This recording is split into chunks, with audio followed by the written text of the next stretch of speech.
Oi, pessoal, espero que todo mundo esteja bem. Então, eu vou começar a fazer uns áudios e uns vídeos das correções das atividades anteriores.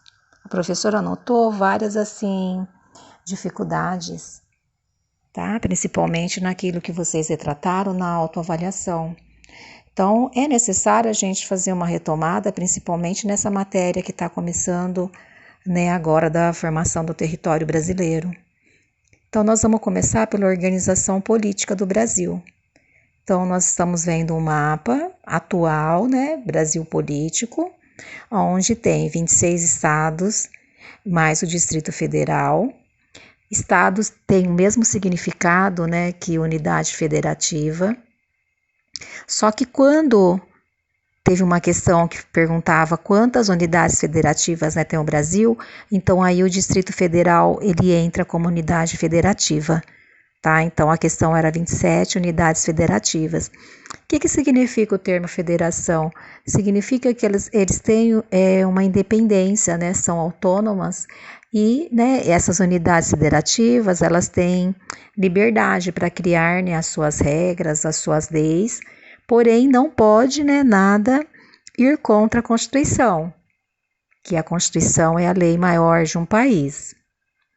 O nome correto do nosso país é República Federativa do Brasil, lembrando que o sistema de governo república, que nós já vimos isso, onde existe o presidente, ele é escolhido pelo povo, e é um sistema mais democrático. Federativa porque é separado por vários aí estados que compõem, e o nome é Brasil. Bom, o Brasil ele já teve várias capitais, tá? Então não pode pensar que só teve essa capital, não. Então, a princípio, desde a história inicial aí do nosso país, então a gente já teve Salvador. Depois, com a vinda da família real ao Brasil, nós tivemos Rio de Janeiro e, a última capital aí é Brasília. Cada estado, ela possui uma capital, Geralmente as capitais são as cidades maiores do estado, mais modernas, mais industrializadas, com mais população, tá? Geralmente é assim que acontece, não só no Brasil, como em qualquer aí parte aí do mundo. O Brasil, em termos de extensão de terras, ele é o 5º do mundo. Ele é o primeiro da América do Sul, ele é o maior. Agora, em termos de América, aí ele perde para o Canadá e para os Estados Unidos, então ele é o 3º. E quando a gente analisa esse mapa, a gente vê uma série de linhas, O que são essas linhas? São os limites, as fronteiras que separam um território de outro, que separam os estados. Qual é o conceito assim correto?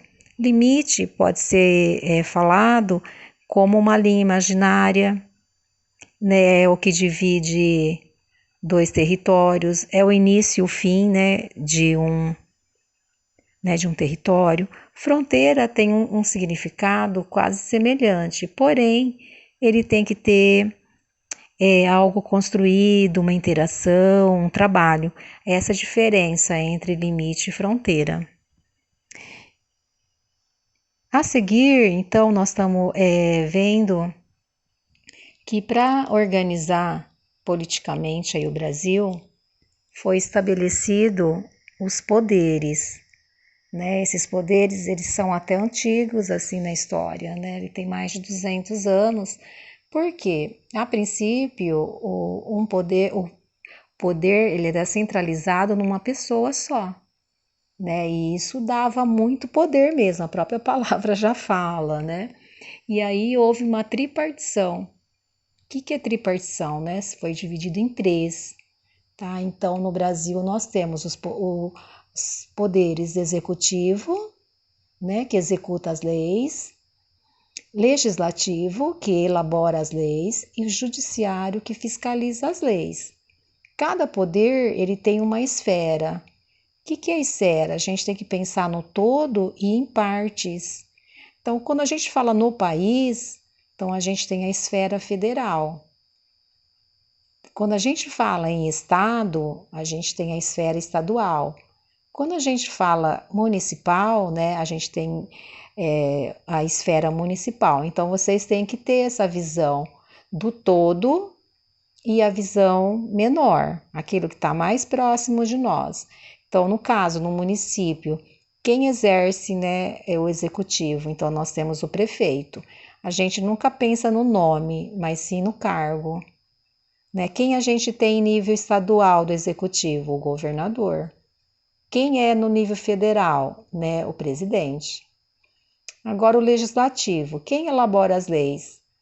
Então, né, no município, a gente tem a Câmara dos Vereadores. No estado, né, nós temos os deputados estaduais, né, a Assembleia Legislativa. E no país, a gente tem o Congresso Nacional, que são os deputados federais e os senadores. E o judiciário, né? Quem fiscaliza? Então, o judiciário, a gente começa, né, pelos juízes, depois vai para os tribunais e o Supremo Tribunal Federal. Tá? Então, existe aí uma hierarquia também aí nos judiciário. Catanduva, a gente tem a Praça dos Três Poderes, né? Então, a gente tem a Prefeitura, em anexo à Câmara, né, dos Vereadores, e depois a gente tem o Fórum, tá? Então, para vocês, assim, se situarem. É importante vocês terem, assim, essa visão dessa organização, que ela tornou, assim, mais democrático. Então, antes era uma pessoa só que fazia tudo isso, né? Ela executava as leis, ela criava leis e ela fiscalizava ela mesma, tá? Então aí hoje todos esses poderes eles têm que conversar entre si e entrar num acordo, né? Para que seja criada uma lei, né? Para que tudo aí ande, tá? Bom, agora nós vamos voltar. Então esse é o mapa, né? A situação atual. Então, como que foi organizado esse conteúdo para vocês do 7º ano? Que a professora vai pedir para vocês terem muita atenção, fazer as atividades assim com muito capricho. Quando tiver dúvida, né, entrar em contato com a professora, tá? Então, vocês têm à disposição vários meios. Vocês podem pesquisar, consultar o livro, né? Fazer uma pesquisa aí na internet. Vocês têm vários meios e vocês não estão utilizando isso daí. Tá? Tem resposta muito incoerente, muito incompleta. Não pode ser feito desse jeito. As atividades, elas valem nota. E se a atividade de vocês forem feitas de qualquer jeito, a nota também, né, ela é prejudicada. Tá? Então, façam com bastante coerência. E aí, então, foi apresentado para vocês atual. Aí, nós vamos retornar. Como que era, né? Esse território do Brasil há 500 anos atrás. Como que ele era? Então, aí a gente está vendo um mapa, que inclusive caiu numa atividade, né? A professora perguntou qual era a linha, né, que dividia, um monte de gente colocou resposta errada. Então, a linha que divide, né, as terras, que dividia, né, as terras aí recém-descobertas da América entre Portugal e Espanha, chama Tratado de Tordesilhas. Tordesilhas é uma cidade na Espanha, e aí esses dois países fizeram esse acordo. A 370 léguas das ilhas de Cabo Verde, as terras que ficavam a oeste pertenciam à Espanha e a leste a Portugal. Então eles não tinham muita noção, porque se vocês forem ver, Portugal, né, ele teve muita desvantagem em relação a isso, né? Ele ficou com poucas terras, né? Então o que acontece? Qual é a consequência disso? Com o tempo, ele vai invadindo essas terras, né? Então, aí o que a gente tem? Esse Tratado de Tordesilhas, ele vigora até 1750. Depois disso, né, já é o Tratado de Madrid. E aí a professora separou também esses mapas para vocês verem que nem sempre o Brasil ele foi desse jeito, desse primeiro mapa que a professora apresentou. Né? Foram muitas modificações, muitos estados foram criados, comprados, né? Houve divisões. Então, aos poucos, o Brasil ele foi tomando esse contorno atual. Então, isso precisa ser entendido, tá? Desde lá do começo, como que aconteceu esse processo, tá? E a professora espera, né, ter ajudado, tá? E qualquer dúvida, vocês entram em contato.